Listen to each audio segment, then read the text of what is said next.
Well, good afternoon, SLAE family. Happy Tuesday to you.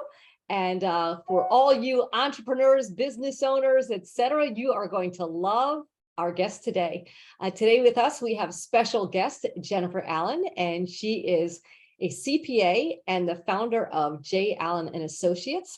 And we're going to tell you all kinds of great things. But first, Jennifer, thank you so much for being here.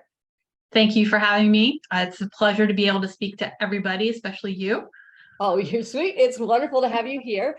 And Jennifer's practice, for all of you watching, she does all the normal things, taxes, accounting, etc. But she is very unique in that she also has a model she teaches people and helps them focus on profit first. So we're really excited to have her here. In addition to her brilliance in her field, she's also, I know we have some horse fans out there, an avid equestrian. She's, I know we've got some people who watch this who love riding horses. She's competes and does dressage, and she's into that whole scenario. So she's a well-rounded entrepreneur and businesswoman and a coach. So with that, Jennifer, let's start off today. If you wouldn't mind just sharing a little bit about what makes your business different. I think that would be a great place to start. So in the accounting world, most of you small business owners, you have your accountant and it's a once-a-year visit, and you go and you hear that you owe taxes and it's a surprise every year. I still have lots of clients like that. Well, in the traditional CPA model, we're reactive. We just deal with it that one time, but that wasn't working well for small business owners. So what can we do to be proactive? So we want to meet with clients before the tax deadlines. We want to set people up for success. So we've really are trying to change everybody from reactive and just visiting once a year, kind of like going to the dentist. Nobody wants to do it, but you really gotta, to you actually look forward to coming to meet me on Zoom or on the phone, and because you're moving your business forward and you actually are seeing some progress. That's an incredible analogy, because it is a lot like that. You go, you get your bad news, you pay your bill, and then you put it off until next time. Because you just can't do it anymore. Right? Yeah, exactly. When there's no procrastination left, that's when you got to go. So let's talk about what you do that is different. I know you focus on a few different things, but you have this model on profit first. Can you share with everyone what that is? Absolutely. So there was this amazing book that was written by Mike Michalowicz, and it's called Profit First. It is literally, that's what it's about. And it's an easy read. And whether you engage a profit first professional like myself or just implement it on your own, I think every small business owner should read the book. Read the book. It's not written by an accountant. It's not dry. It is a fast read, and it's very simple in how it's written and implementation. So that's where it all started. Then they came together, and there's a group of professionals, and it's global now. I think they're in like 15 countries. It's been rewritten in many languages. In the States, I think there are approximately 350 of us who do it. And so it all starts with this model. And we walk clients through implementing it. It involves multiple checking accounts. And when you break it right down to the bare minimum, it's just the envelope system for a business. But a business can't pay cash. It's very old school in its thinking, but we had to put a modern twist on it, because you can't just walk around with fistfuls of cash, especially with everybody paying online for everything. So we take these accounts, we get very intentional with our money, and we make the allocations the way they're supposed to. But it all started with that book, and every business owner, whether they engage with us or not, the first thing I ask, have you read the book? And if you haven't read the book, you need to read the book, because if you call me back, I'm going to ask you questions. There's going to be a quiz. I was going to say a pop quiz from your accountant. There is a quiz from your accountant. And if you complain to me about your taxes, I know you didn't read the book. Okay. So let's talk about maybe some different things that you see, right? So from the book and from your experience as an accountant, and also, like you mentioned, you are a certified professional to teach this to people if they want help besides the book. What are a few things that you see that people make that are business owners that are mistakes that you would tell them, hey, these are a couple tips for you? Yeah. So the first thing that we usually notice is that business owners aren't getting paid. They're not intentionally setting money aside for their own compensation. They're not intentionally setting money aside for taxes or profits. Like the whole reason we all got into business, I don't care if you're nonprofit or not, you got into business for profit. Doesn't have to be big, but there needs to be something. That's the whole risk reward thing. But they're not taking the money out because they're like, oh, I need to drive it back into my business. Oh, I need to grow my business. That's not always the answer, because if you're not getting paid, even by yourself, you're working for free. Do you know how quick you burn out when you work for free? Like that's why small business owners suffer so much, because they're not getting compensated for the work that they do. So do you see them, putting their expenses first, or like you said, reinvesting in the business when it's not appropriate, or a little of both? Both. So the whole profit first model, so the traditional accounting model is sales minus expenses equals net income or profits. Sure. What profit first does is kind of turns that equation around, and we do sales minus profit equals expense.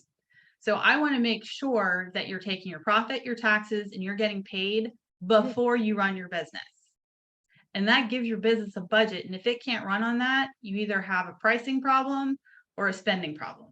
And it makes it very clear, very quickly, where the issues are. So do you find that then forces the business owner, I guess it forces them to face reality, first of all, but then also if there's a budget set that way and they want to reinvest, then they may have to pick or choose or scale down to be able to continue to do that. Yeah, well, it forces them to make choices. So before, it's just all in one big bucket of money. And if we start parsing it out to the different buckets, and so we're only living out of the one, now we realize that, oh, we need more than 30% to run our business. Who am I going to shortchange? Well, I can't shortchange the government, so that percentage still has to go there. So am I taking it out of my compensation, or am I taking it out of my profits? Or do I figure out how to live on less? Or do I charge more? So a lot of people undercharge because they undervalue what they do. Interesting. So you really get the sense of where the problems are very quickly without reading a financial statement. Wow. Okay. And do you have a lot of people come to you and then it's kind of a, what's the term, rude awakening? Yeah. So some people, it's super scary. And when you do it and you start limiting them and putting up guardrails, and they can't just put it on a credit card, we'll pay it in 3 years, whatever. They don't like it. People don't like to be told no. People don't like to have guardrails. But then there are other people, so they kind of push back on it. But if I can get you through the first couple months and you realize, oh, now all of a sudden I have a savings account and I don't have to put it on a credit card. And all of a sudden you've got buy-in. You're like, oh, I see what money I have. Oh, I get it. I see what I can do now. And without reading a financial statement, because that's the other thing. I read financial statements for a living. Like, I read other people's stuff. Do I read my own regularly? No, I just don't. Like, I am a small business owner like everybody else. I look at my checking account. I see if there's money in it, the operating account. All right, we can make good choices or not, depending on the case. So you must see good things that people do and bad things that people do. If someone's listening to this for the first time, would you have some advice to them, like, hey, do this right away, besides read the book? That's obviously number one. Or don't do this. What are some of the common success things that you can teach someone quickly, or some of the pitfalls? So if you read the book and it feels a little daunting because now all of a sudden we're telling you to open multiple checking accounts, just pick 3. And the 3 I would pick is the income account. So all of your money is coming into one bucket, and you are intentionally allocating it out to the operating expense account and the profit account, and start small. Because what happens if you just implement it and start moving, 20% to profit and 20% to tax, and now all of a sudden you're starving your business, you will starve your business because you're not used to living on a budget. So we just slowly implement the percentages in, and don't just drop the percentages on it all at once. Just keep it simple until you're comfortable, and then move to the next thing. The bad side is, and unfortunately, I did have a business that closed. He was too far in when I got him. He took profit first because it's all in percentages. Okay. And he went from paying himself like no money to almost 50% of his operating income. And he like he just dropped the percentages on there. He didn't gradually feed it in. He just went all in, and he bankrupted his business in about 18 months. So don't do Right. that. Yeah, that's a bad plan. Go slow. It's just like anything else. It's a habit that you build, and you just get used to living with that new habit.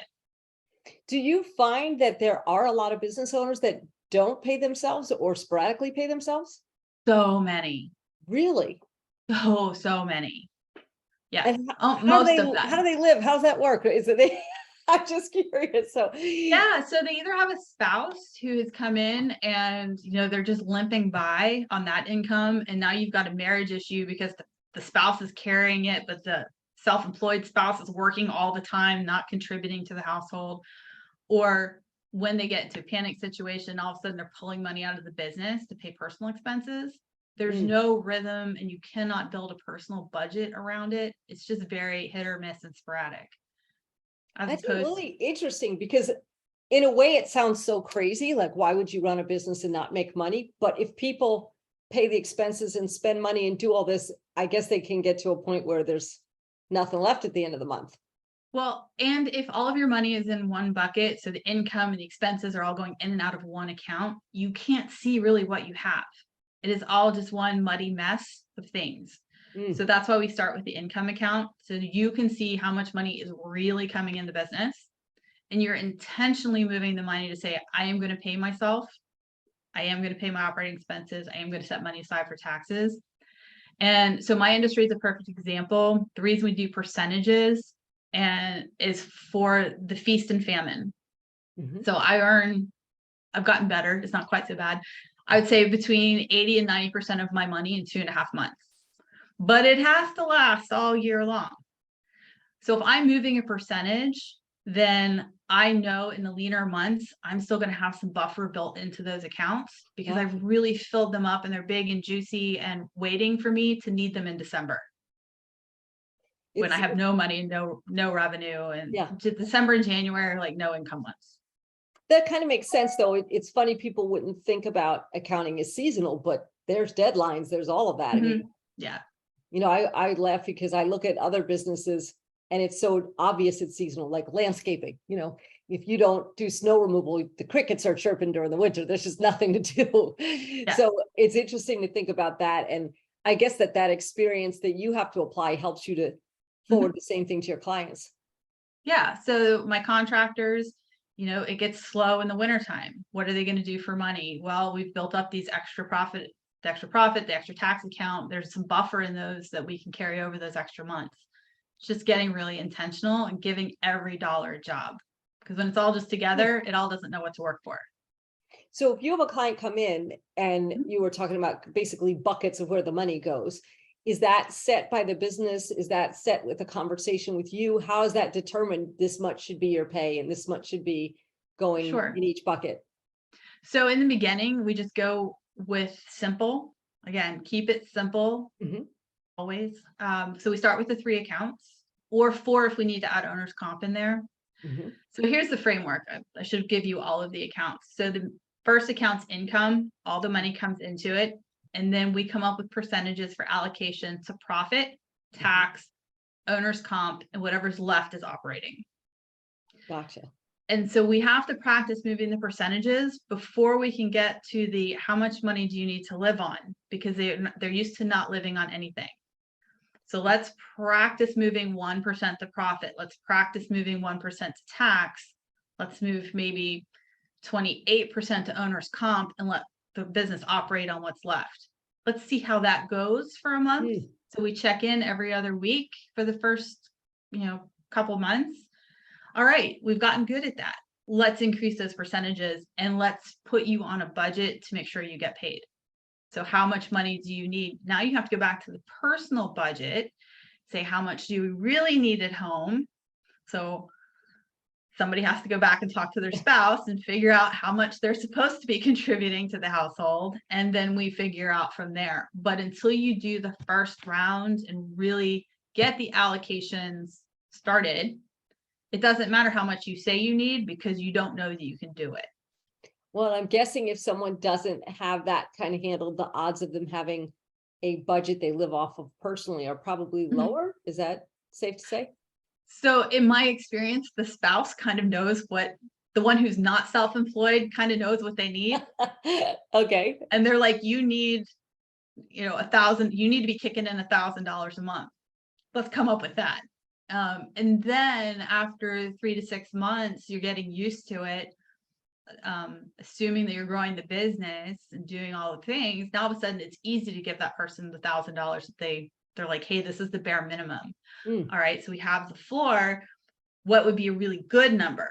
Like, what's going to make everybody happy that we can do more than, you know, eat grilled cheese for dinner, right? So now we want $2,000 a month. So we practice doing that, and we just start chipping away at it. So let's say that, you know, someone is building a business and it's from scratch and they're brand new, because a lot of stuff we're talking about is people who have a business. But let's say somebody's watching this, they're like, I'm just starting a business right now. You know, obviously there's buckets. What would you tell them though? Especially sometimes people start businesses, you know, as a side hustle. So maybe they've still got a career, but should they decide, I'm going to put this percentage away, or I want to make sure I make this much so it's worth me doing it? What would be your thoughts on that process?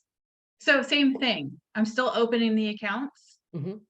Maybe we combine the tax and profit account together, but I'm still opening all the accounts. I still want the income coming into one bucket, and I want you to intentionally move the money. And we always intentionally move profit first. So you always do that percentage allocation first, and then move everything else. Great. And go ahead. If I can get somebody from the day they start their business, you're already so far ahead of the game, because you've already learned to live on, your business has learned to live on less than it makes. Oh, that's fantastic. And then when you see people who are maybe spending more than they should because they haven't been following the model, are there certain common things that you're like, oh, people always spend money on this and they don't really need to? And that's where one of the places where you might have them pull back? Yeah, it's a little bit industry specific, but lots of people have a lot of advertising budget, or they go crazy with meals because they want to run every meal through the business, which from a CPA perspective is a no-no. Don't do that. Yeah. They get really aggressive on what they're running through the business, and you just have to start taking the accounts and chipping them away and say, okay, you need to stop paying for this, or why are we paying for this? A lot of people are paying for things they don't even know they're paying for. So one client of mine, the first time we did an assessment of her expenses, because we really needed to do exactly what you're talking about, bring the expenses in line with the revenue. She was paying for a Hulu subscription that she did not set up for, and it was actually credit card fraud, but she'd been paying it for more than 2 years because she didn't even look at the bill. She just paid it. So really sitting down and looking at we sign up for these monthly subscriptions and we don't cancel them. If you're a small business owner and love personal development, you sign up for every personal development thing that is on reoccurring billing. Yeah, hello. I do a lot of personal development. I have to confess that. Yeah, I'm like a junkie. And so you see all these charges coming through, which is why I have a bookkeeper to say, hey, why are we still paying for this? Yeah. So really combing through and, what expenses am I paying for that I'm not using? If you're not using it, cancel it. Yeah, that saves tons of money. I'm thinking it's easy for people to sign up for something with great intentions and then not follow through to implement it or get the use out of it. Especially you were mentioning personal development. I know myself and a lot of the business owners who watch this love that stuff. But if you take it or you subscribe to it or you read it or you take a class, you have to hustle and put it into practice, or it was just exciting. And that's it. Right. Hey, I'm notorious for that, to the point where I actually, when in doubt, open an account, have a personal development account. And if it runs out of money, it runs out of money. Oh, that's but I also am very aware of what is running through that account, because I don't like my bookkeeper to be like, hey, why are we doing this? Well, plus I would think separating it would make you really conscious of it. And then you're really paying attention to whether you're maximizing the experience and getting the most out of growing your business with it. Absolutely. Another big, just popped into my head, I don't particularly have them, but app subscriptions. So lots of people download lots of apps and lots of them have subscriptions to them. Yeah. what are you paying for that you don't even open? So, like Noom. So I did that for a while. So it is reoccurring unless you intentionally stop it. Yes. So you have to make sure that you're going in and stopping them. Another thing in that space is parents with kids who is it Apple has an account? I'm not sure. I don't have kids, so let's just put that out there.